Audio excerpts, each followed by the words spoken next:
Boa noite, senhoras e senhores. O Conversas Cruzadas de hoje foge um pouco à sua característica daquele debate de ideias, na maioria das vezes com antagonismos que aqui são colocados.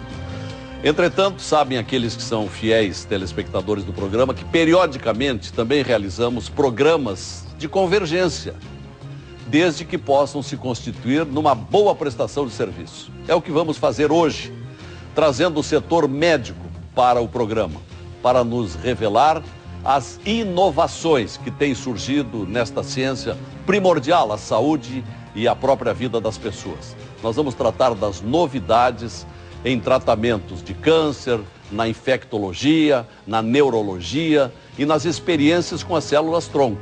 Então, programa de medicina hoje no Conversas Cruzadas.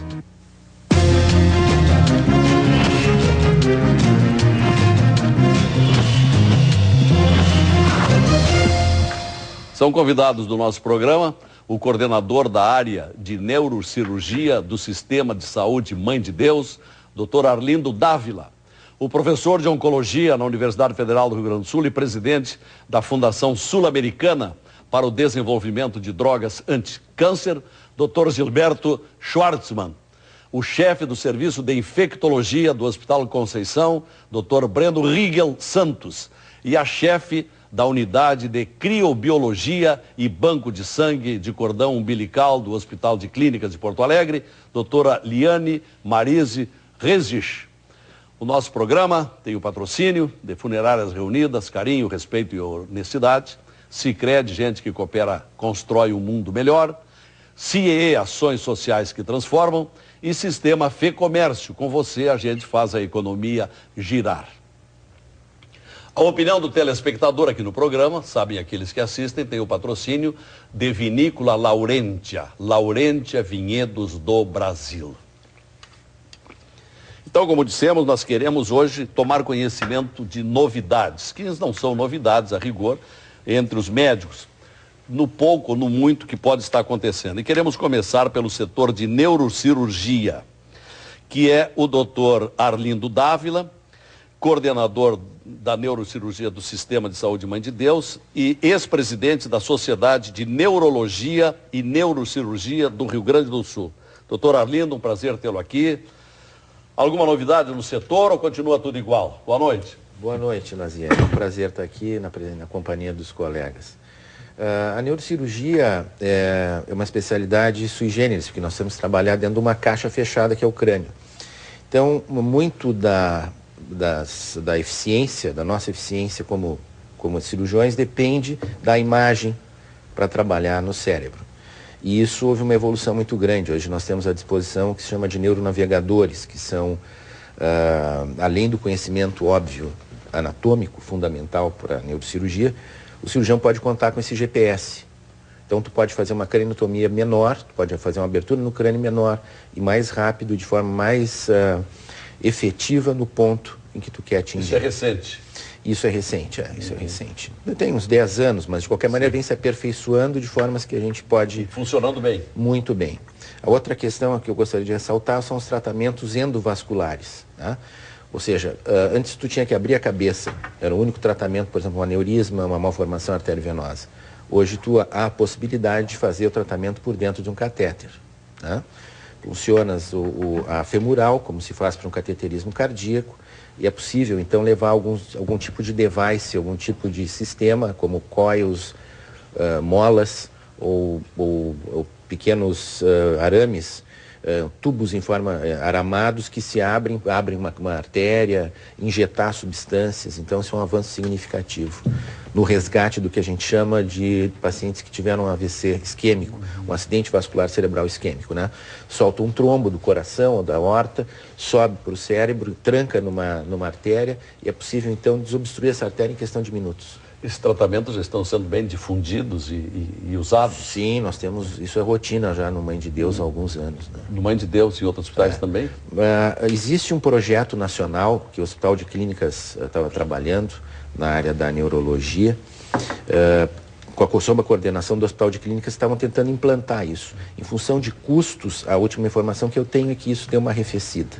Mas vamos dizer, a possibilidade de tratar a população em geral é muito importante, porque isso resulta das maiores causas de dependência e de perda de pessoas em idade ativa ou até de idosos. Imagina o burden que causa na família tu teres um paciente que tem uma hemiplegia, que não mexe um lado, que não é capaz de falar.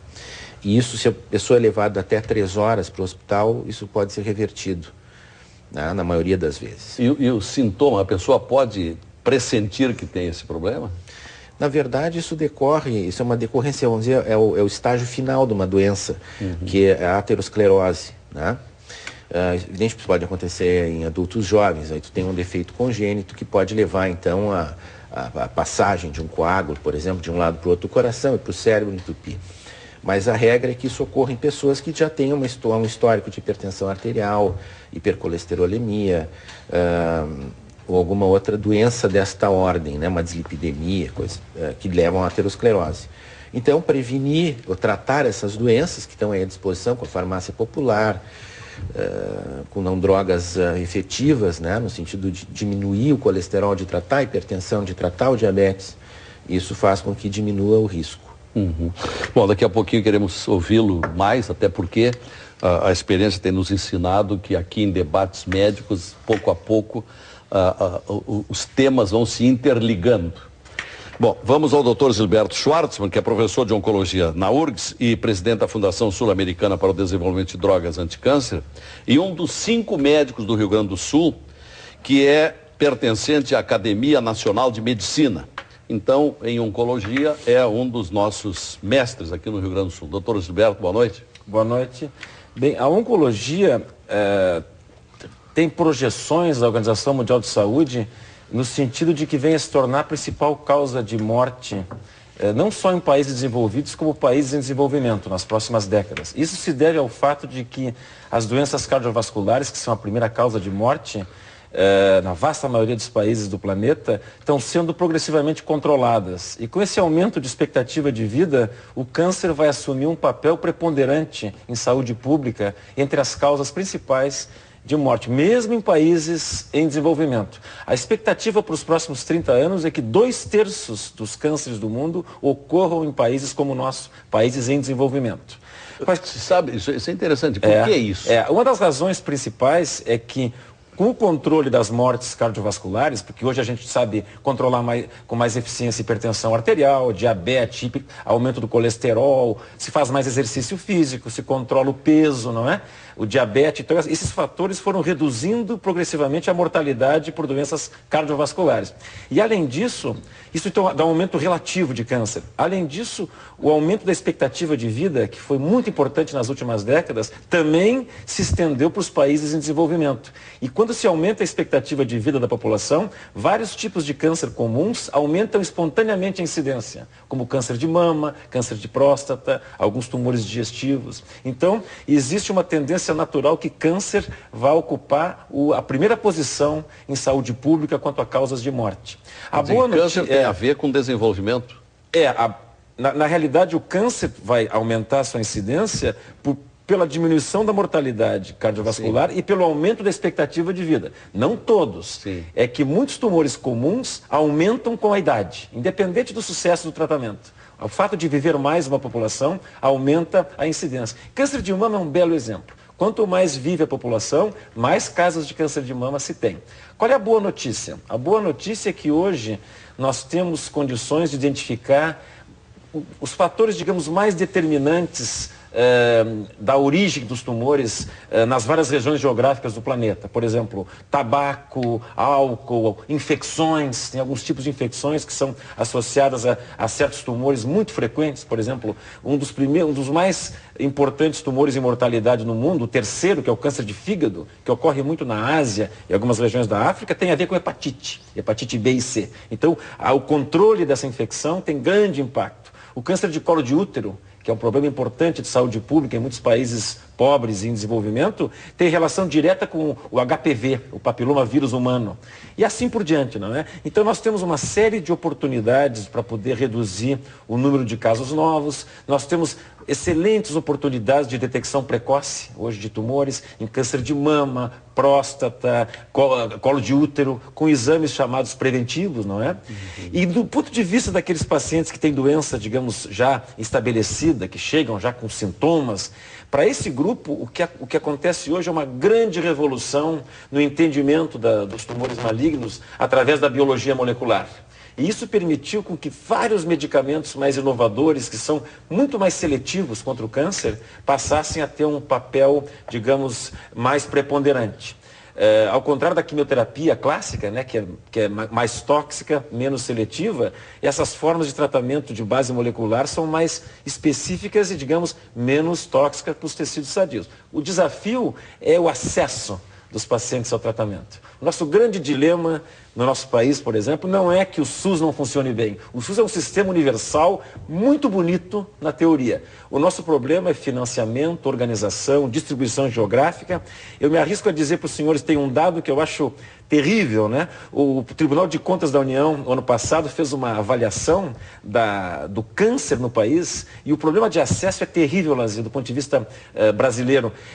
Um paciente que tem indicação hoje de quimioterapia, ele leva no nosso país, em média, em torno de 70 dias para começar o tratamento. Para a radioterapia, ele leva 110 dias, em média, para começar o tratamento. Aí já é tarde. Quase 4 meses. Então, nós temos esse dilema de acesso, que é uma coisa moralmente inaceitável, né? Perfeito. Uma perguntinha sobre o cigarro, desde logo. Hoje de manhã estava vindo para a televisão, vi uma notícia na Rádio Gaúcha de que na Nova Zelândia, o governo aumentou o preço do cigarro, que vai equivaler agora a R$30 a carteira, e querem até 2015 acabar com o cigarro naquele país. Qual é o percentual de cânceres provindos do vício do cigarro? O cigarro é o fator removível em saúde mais importante de todos. Se a gente selecionar um fator único, digamos que um ministro da saúde resolvesse com uma varinha mágica mudar a cara da saúde. O tabagismo, se fosse retirado, é o fator de maior impacto, porque é um fator removível, identificável, que tem a ver com não só câncer, doenças cardiovasculares, doenças pulmonares, nascimentos de crianças de baixo peso, uma série de fatores de risco e de mortalidade. E no câncer, ele está associado a pelo menos 1/3 ou mais dos tumores que nós conhecemos. 1/3. Câncer de pulmão, câncer das vias aéreas, a parte superior do trato digestivo, bexiga, há uma lista de tumores importantes que tem a ver com o tabaco. O tabaco mata no mundo, Lazier, uma Porto Alegre por ano. 1,5 milhão de pessoas. Uma Porto Alegre no mundo. No Brasil, nós temos em torno de 27 mil casos novos de câncer de pulmão, a maioria deles associado ao tabaco por ano. Então, é um problema de saúde pública que nós temos que enfrentar. E o nosso país é um dos melhores exemplos no mundo de combate ao tabagismo. A gente tem que dizer as coisas boas, as agendas positivas, né? O Brasil conseguiu reduzir o número de tabagistas de 15 anos de idades para cima, ou seja, adultos, né, acima de 15 anos, de 32% nos anos 80, nos anos 2000, em torno de 17%. E a tendência é diminuir mais ou menos 0,3% ao ano. Então nós estamos indo muito bem nessa lição de casa de combater o tabagismo. Quer dizer que, acabando com o cigarro, teríamos um alívio no SUS e nos hospitais. Na saúde das pessoas, na felicidade, né? É verdade. Bom, o doutor Breno Rigel Santos é chefe do serviço de infectologia do Hospital Conceição. O Hospital Conceição, que está sempre no noticiário, vou lhe pedir uma opinião, como é que está funcionando lá. E ex-membro do Consenso Nacional de Antirretrovirais do Ministério da Saúde. Em primeiro lugar, um depoimento. Como é que está o Conceição? Qual é a sua atuação lá dentro? Boa noite. Boa noite. Muito obrigado pelo convite e pela oportunidade de estar aqui com os amigos e colegas. O agradecimento é nosso. Antes de centrar no que eu vim mais preparado, o Conceição é o grande hospital que, sem ele, se fosse fechado, o caos estaria instalado, ou melhor, o dobro do caos atual estaria instalado. Porque, no momento, é o caos, né? A rede pública que tem a obrigação de tratar as pessoas no seu dia a dia, ela está falida, está sucateada, está abandonada. E aquelas pessoas que que já foram apontadas, né, que deveriam estar sendo cuidados do seu diabetes, da sua hipertensão, da prevenção do câncer de colo, da prevenção das doenças cardiovasculares, essas pessoas estão abandonadas pelo sistema. E aí, em determinado momento da vida, aquilo estoura, vem a furo, digamos, né, as doenças, e aí vai tudo para as emergências, não só do Conceição, como do Clínicas e outros. Mas o Conceição como a maior.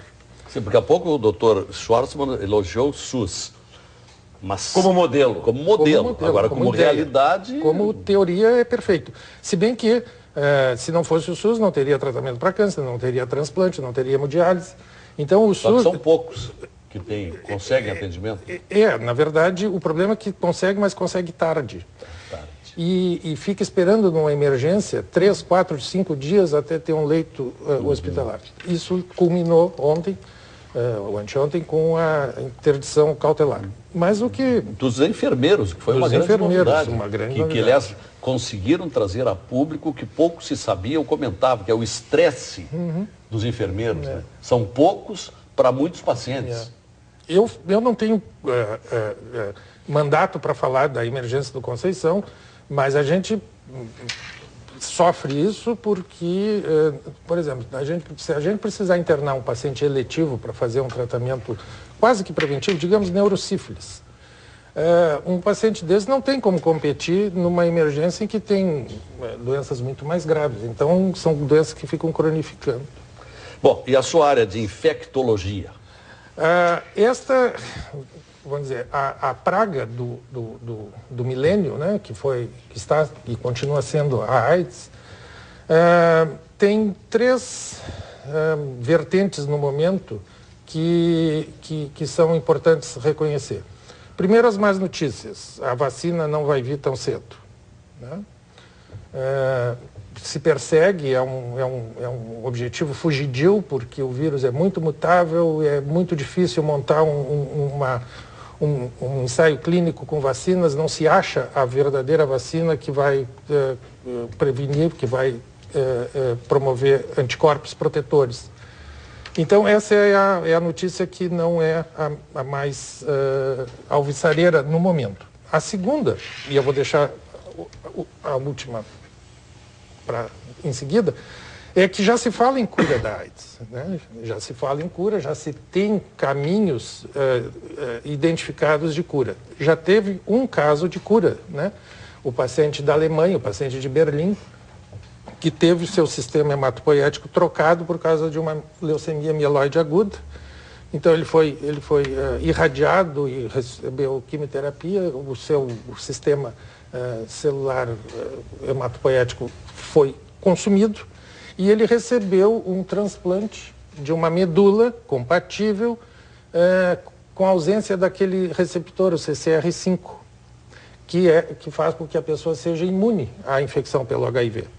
Então ele teve o azar de ter o câncer, mas ele teve a sorte de ter uma medula compatível com a ausência do CCR5. E ele ficou curado do HIV. Claro que isso não é uma terapia, isso foi um evento, foi um fato, né? Porque ninguém vai ficar trocando o sangue das pessoas, ainda mais achando uma medula compatível. Então, não é prático, não é viável. O grande avanço prático, viável e disponível foi publicado no ano de 2011, em que nós participamos aqui no Hospital Conceição, do grande estudo que é o HPTN 052, financiado pelos Institutos Nacionais de Saúde. Que é isso? Então, o HPTN é uma sigla, é uma rede de pesquisa na prevenção de HIV, com financiamento do Ministério da Saúde americano, equivalente, que é o NIH, e está sendo um grande ensaio clínico com 1.700 casais no mundo, em vários países do mundo. No Brasil, no Rio de Janeiro e nós incluímos 90 casais sorodiscordantes. Uma das pessoas do casal tem HIV e o outro não. Ambos grupos não precisariam estar tomando remédio nesse momento pelos atuais critérios, porque o CD4 está alto. Então eles foram randomizados, ou para receber remédio, quem tem o HIV recebia remédio, quem tinha HIV do outro grupo não recebia remédio, ambos acompanhados ao longo do tempo. E a expectativa era chegar a alguma conclusão em 5 anos. Em 1 ano e meio, o estudo teve que ser interrompido pelo Comitê de Segurança Biológica, porque o grupo com tratamento estava adoecendo menos e infectando menos os parceiros, a ponto de 96% de proteção. E isso abriu a nova perspectiva de que o tratamento é prevenção do HIV. Então, teoricamente, se todas as pessoas com HIV do mundo hoje recebessem tratamento perene, porque é uma infecção sem cura, até o fim de suas vidas, aquela população com HIV, ao se extinguir, não teria mais infectado ninguém. Então, é a cura da AIDS, né? O tratamento como prevenção. E isso não é tão fugidio quanto a vacina, porque os remédios existem, estão cada vez mais baratos, com os genéricos. O SUS no Brasil, em relação a isso, é um sucesso mundial pela distribuição. Levou a sério. É muito. E com isso, então, bom, esse estudo... Agora, tem diminuído, doutor Breno, porque com tantas campanhas preventivas, os casos de AIDS estabilizaram ou continuam crescentes? Depende do lugar. Nos Estados Unidos e na Europa, os leitos hospitalares para AIDS foram fechados. Não há mais necessidade, ninguém fica doente. Aqui no Brasil e na África, nós temos uma quantidade espantosamente igual a 20 anos atrás de casos de AIDS. Igual, né? Igual. A gente vê África não é de se duvidar, porque eles não têm os mesmos recursos de avanço. Em certas coisas, a África é aqui. Né? Em certos indicadores, mais adiantado. Em certos indicadores de saúde, principalmente de doenças infecciosas, eu sou muito crítico em relação a isso. Em relação a AIDS, hoje em dia ninguém mais morre de AIDS. Só morre de AIDS quem não toma remédio. Né? Entretanto, a dificuldade para fazer um anti-HIV na nossa rede pública é imensa. Se um homem operário de obra quiser fazer um anti-HIV nessa cidade, ele precisa de mais de 5 dias da vida de trabalho dele para fazer um anti-HIV. Ninguém mais sabe onde é o CTA, o Centro de Testagem Anônima. Tem 3 ou 4 na cidade. Ninguém mais sabe onde fica um desses. Então, quem sabe o senhor revela. Não, eu só quero mostrar o absurdo que é para fazer um anti-HIV. Precisa um dia para tirar ficha no posto, um segundo dia para fazer a consulta, um terceiro dia para ir no laboratório, um quarto dia para ir lá pegar o resultado e um quinto dia para voltar para o médico que pediu, com sorte negativo. Se for positivo, vai fazer a segunda amostra. Por que essa burocracia toda? A gente vê, aquela introdução que eu fiz, a desorganização e o abandono do serviço público. E isso compete a quem? A Secretaria Estadual? Municipal e estadual. Sim. Agora, atualmente, a Secretaria Municipal está enfrentando isso com outros olhos, com outra intenção, com outro entusiasmo. Entretanto, ainda tem uma grande resistência nas unidades para modificações. O senhor vai continuar com a AIDS ou muda de assunto? Não, eu vou continuar com a AIDS. Então, só para dar a segunda notícia, que isso foi bem divulgado, esse estudo foi considerado pela revista Science o mais importante avanço científico de 2011, em todas as áreas da ciência, astronáutica, física, química. Esse estudo do HPTN 052 foi o mais importante avanço científico do ano de 2011, julgado pela revista de maior repercussão científica. E onde surgiu essa descoberta? Em que país? Então, é o estudo que 8 países estamos fazendo. O Brasil está no meio. Sim, aqui e tá a bom. Fiocruz. Daqui a pouco eu vou lhe perguntar, estamos entrando no inverno, sobre a gripe. É do seu ramo também, tá? Sim. Mas só um comentário. Eu acho que o doutor Breno é muito modesto. Eu vou dizer o que ele disse de outra maneira. Ele é muito modesto. Ele participou E é um dos autores do estudo que foi considerado o mais importante avanço médico de 2011. De Porto Alegre, Hospital Conceição. Ficou mais claro agora, não? Ficou ótimo.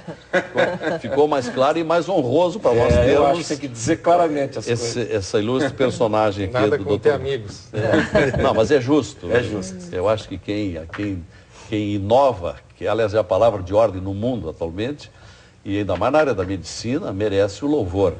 Bom, daqui a pouco então eu vou lhe pedir, aqui o hábito do programa é que cada convidado abre um bloco. Então, o doutor Arlindo abriu o primeiro, o senhor vai abrir o segundo, e dizer alguma coisa sobre a gripe, que está aí, começa a assustar, as pessoas se preocupar, vão fazer vacina, não vão, etc. A doutora Liane Marise Rezich, está bem a pronúncia?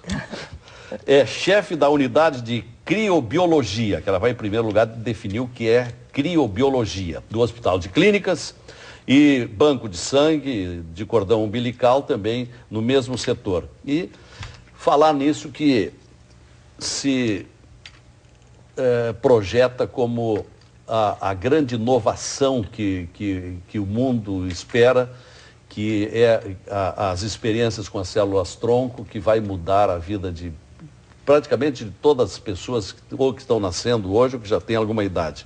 Mas comecemos por onde é melhor lhe aprover, principalmente a definição de criobiologia. Doutora Liane, boa noite. Boa noite. Agradeço a oportunidade de estar aqui no programa e trazer um pouco da nossa experiência.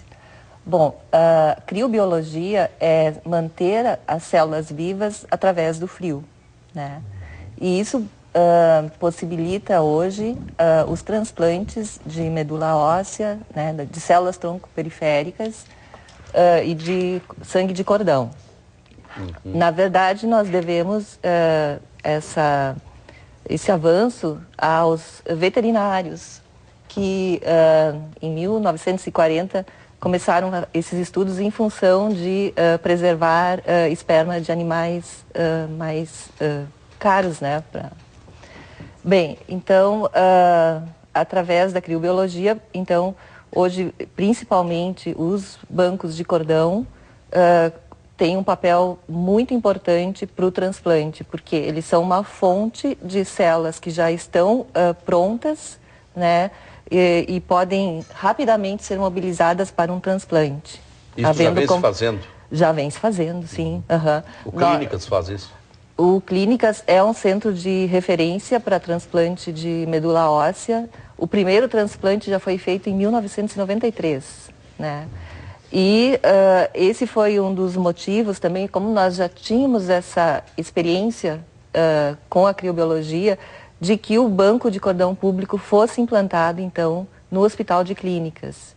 E isso aconteceu num projeto coordenado pelo INCA, né, e Fundação do Câncer, que fez um projeto financiado pelo BNDES, fazendo uma rede brasileira de bancos de cordão público, que atualmente conta com 13 bancos. Tá. E para que órgãos, por exemplo, se pode fazer essas experiências com as células-tronco? Bem, na verdade, no Clínicas, nós utilizamos efetivamente, e o que é consolidado a nível mundial, é o transplante de células-tronco para regeneração hematopoética e imunológica, que são as doenças hematológicas malignas, não malignas, como leucemias, anemias aí troca graves. o sangue. Exatamente, faz o tratamento com a quimioterapia ou radioterapia e depois, então, faz o transplante para regenerar todas as células hematopoéticas. Fala-se muito que com o passar dos anos vai se trocar ou salvar um órgão doente do organismo, como hoje se troca uma peça de um automóvel numa oficina. Isso está à vista para já algum prazo já? Ou é um exagero essa? Na verdade, há muita perspectiva futura, né? Eu acho que há bastante chance nessa área de se chegar a avanços bem importantes. Mas atualmente, assim, é bom ter um cuidado, assim, porque também se fala muito E, na verdade, os estudos, o uso de células-tronco para outras doenças que não as hematológicas ou algumas doenças de erros inatos de metabolismo ou doenças imunológicas, todos são estudos que estão ainda sendo realizados. Sucesso ainda efetivo, infelizmente, não tem, né? Então, assim, o único... os casos em que isso está consolidado é no transplante de medula óssea. Sim. Então, é doença hematológica, é o que tem a ver com o sangue. Exatamente. E qual é o outro item? Tem algumas doenças imunológicas, né? E erros inatos de metabolismo. O Clínica já faz isso. Em que proporção, para a gente ter uma ideia da demanda? Bom, então... o transplante, ele tem duas frentes. Uma frente é você encontrar o doador, né, para aquele paciente. Que não é fácil, né? Que não é fácil, exatamente. Isso é uma das partes bastante complicadas. E a outra parte difícil também é a existência de leitos, como se sabe, né, a questão do SUS. Então, o Clínicas atualmente conseguiu duplicar o número de leitos, tem 9 leitos para transplante. Né? Sempre ocupados? Sempre ocupados. Então, assim, no que já sai uma pessoa, já tem outro avaliado e esperando, pronto para ser transplantado. Né? Isso é uma limitação em todo o Brasil. Em todo o Brasil, existem hoje 65 centros de transplante de medula já. E se me permite entrar doutor Arlindo. Nessa situação da célula-tronco, né? Recentemente nós tivemos uma publicação na Zero Hora, né, que foi bastante chocante, de pais desesperados para levar um filho para a China, na expectativa de que ele se recuperasse a partir de um transplante de célula-tronco por tecido nervoso central. Isso é absolutamente inexistente, é uma fantasia, né? Existem relatos de pessoas que foram à China, foram maltratadas lá, inclusive. Tem um centro que faz isso. Então é uma coisa sem controle nenhum, não existe nenhuma evidência científica de que isso vá funcionar e essas pessoas correm o risco, inclusive, de morte dos seus entes queridos quando vão levar para lá, porque não tem controle de infecção e isso é uma falácia. Não existe em centro nenhum. A China está muito avançada em muitas coisas, mas em medicina pouco se fala. Não é o forte deles. Não é. E há pouca legislação, né? Exatamente. Parece que há pouca legislação sobre isso. Que no Brasil isso é uma coisa elogiável, né? No Brasil, a parte de legislação... É boa essa sua advertência, né? Para que as pessoas não se iludam, né? Porque isso é um problema de saúde pública. Eu vejo assim, no sofrimento que causa, que as pessoas vão lá, eu quero fazer doutor, eu estou lesado medular, ou meu filho está lesado medular. O que acho de novo sobre células-tronco? Né? O Brasil gasta bem mais per capita, né? Em saúde do que a China. Sim. Nós já somos... O negócio deles é aumentar o PIB, né? Se afirmarem como uma gigantesca fábrica de produtos baratos. Se eu não me engano, gasta 4 vezes, pelo menos, mais. Sim. Nós gastamos 10 vezes menos que os Estados Unidos, mas 4 vezes mais que a China. Deixa eu fazer um primeiro intervalo, o senhor começa, o próximo bloco, senão daqui a pouco sobra pouco tempo para os blocos seguintes. O doutor Breno começa o bloco seguinte. Estamos hoje investigando aqui sobre novidades nas áreas da medicina dos setores aqui representados. Voltamos.